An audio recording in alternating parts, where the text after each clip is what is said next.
Matapos ang malagim na pamamaril sa San Jose National High School sa Tacloban, agad na kumilos ang Tingog Party List para mag-abot ng tulong sa pamilya ng mga biktima. Kaugnay niyan, makakausap natin si Tingog Party List Representative Jude Asidre. Magandang hapon po, Congressman Asidre, at welcome back po sa Arangkada Balita. Magandang hapon, Ninya. Magandang hapon din sa mga tagapakinig na kasama natin ngayon. Kong, napakalagim po ng nangyaring shooting sa San Jose National High School kahapon. Kumusta na po ba ang mga natromang estudyante doon? At may balita po ba tayo doon sa mga injured? Yung mga na-injured, no, they were all brought to the hospital. We have yet to get a more updated information regarding their current na kalagayan. No?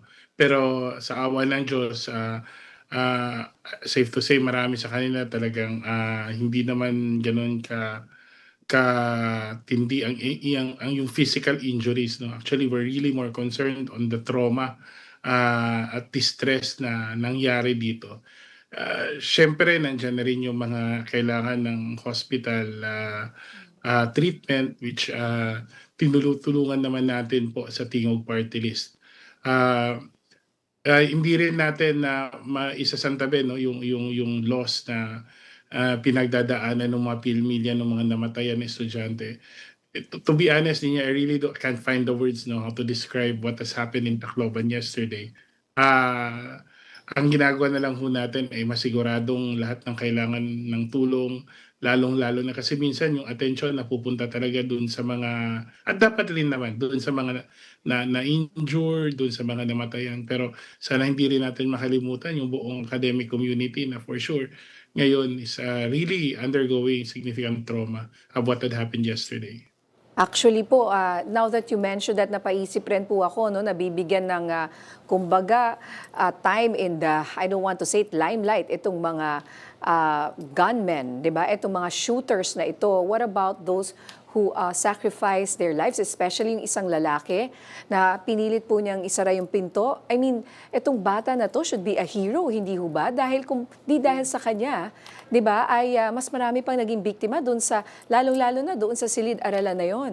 Dapat bigyan siya ng, kumbaga, some heroes burial or something like that, or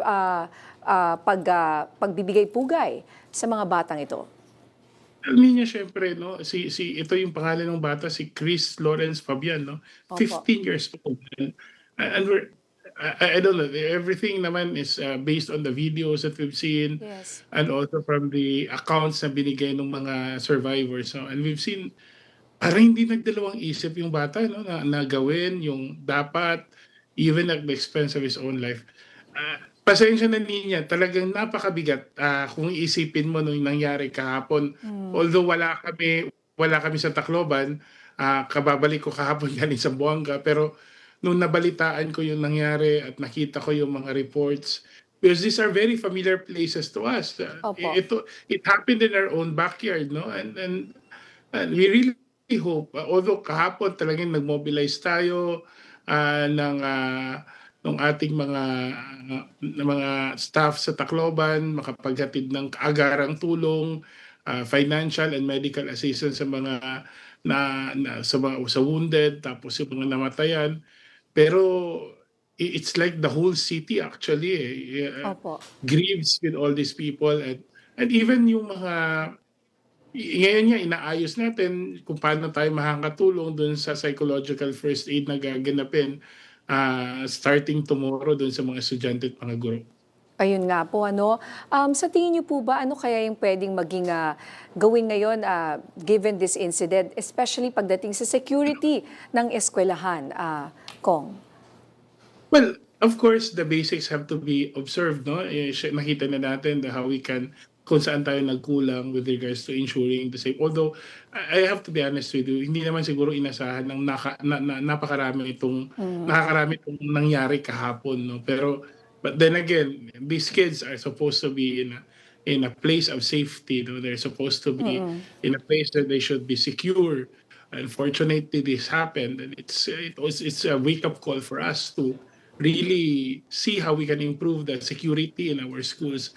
But then again, Ninya, ito sinasabi ko pa kahapon sa maraming nung nagkakaroon mga debriefing, sabi ko, mahirap na isipin lang 'to bilang isang crime scene, although a crime has been committed, 'no. This is indicative in a whole, 'no, yung parang na-desensitize na tayo sa violence, eh. Parang Mm. parang napakadaling kung maiisip mo, isang ganito kagrabeng krimen magagawa ba ng 14, 15 years old? Pero kung gano'n din ang exposure ng violence sa social media, sa everyday conversation, mapapatanong ka talaga kung hindi lang siguro yung eskuwelahan, tayo mismo bilang isang lipunan nagkulang talaga sa pagpapasigurado, sa pagse-secure ng safety ng ating kabataan. And yung statement ng isa sa mga nanay ng biktima po, sinabi niya, at naiintindihan natin yung sinasabi niya, no, na kung hindi mapapanagutin itong mga batang ito dahil menor de edad nga, dapat daw yung mga magulang ay merong kailangang harapin din dahil sa nangyari sa kanilang mga anak. So ano po ang masasabi niyo dito? Kasi menor de edad lang po ang mga to at kesyo hindi pa sila maituturing na kriminal. Well, the juvenile justice law naman does not automatically absolve them of any culpability.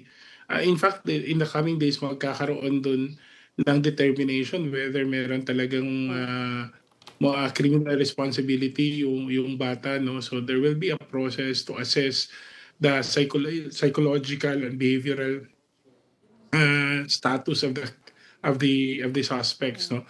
So we're not saying that we're absolving them. I don't think the law ever envisioned na yung mga suspect ay mawawala lang. But I also agree, no, na yung parents, to a certain degree they should also be responsible, especially that the weapon has been it came from their possession, eh. So those are things, although I don't want to get myself ahead of the police and the investigation, what I'm trying to say lang is we should study and exhaust all possible mga bata ho ang namatayan, ang nawalan ng buhay. Mga bata ho ang namatay, Opo. na mga kabataan po sa eskuwelahan ang mga nasugatan.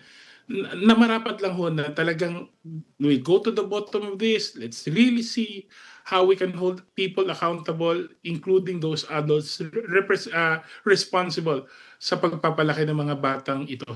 Opo. And so ngayon napag-uusapan na naman yung mga pagbaban sa social media at paghihigpitin or paghihigpitan yung paggamit ng social media ng mga kabataan. Baka meron po kayong mga polisiya na maaari sigurong tinitingnan ngayon na maaaring gawin in the future para maiwasan po yung mga ganitong klase ng trahedya. Kasi yung isang bata nga po doon, ang dami na pala niyang post. Ano ho? Na parang kumbaga pag nakita mo yung mga post niya, masasabi mo na dapat bantayan tong bata na ito, hindi ho ba?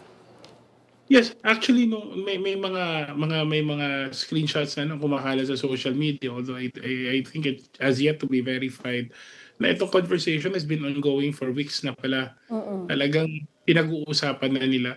Alam mo, iyan gives you a gives you this excuse me, gives you an idea of the state of mind nung bata, 'no. So, makikita mo may psychological effect, and I'm sure the violent mind did not mature did not, didn't happen overnight, 'no. Siguro yung exposure niya hindi lang siguro niya sa social media, maging siguro sa mga violent games, Mm. kung saan yung kaisipan ng kabataan, talagang nadi-desensitize. Meron nga dun sa isang conversation, sabi, okay lang na makulong basta't makapatay sila, 'di ba? Yung pag-iisip na yun talagang nakaka-disturb siya, at I think, it is very important that beyond ensuring safety in our schools, 'no, beyond ensuring, although these are the more basic ones na kailangan nating gawin, talagang kailangan natin isipin din yung psychological well-being, yung mental health ng ating mga estudyante, yung how do we insulate them from all this violence, whether through social media or through exposure in the community. Yun talaga pangkalahatan na solusyon, I think, niya ang kailangan para masigurado nating hindi na mauulit itong pangyayaring ito. Alright, maraming salamat po. Kami po ay patuloy na nagdarasal para sa paghilom ng mga taga-Tacloban. Maraming salamat, Tingog Party List, Representative Jude Asidre. Ingat po kayo.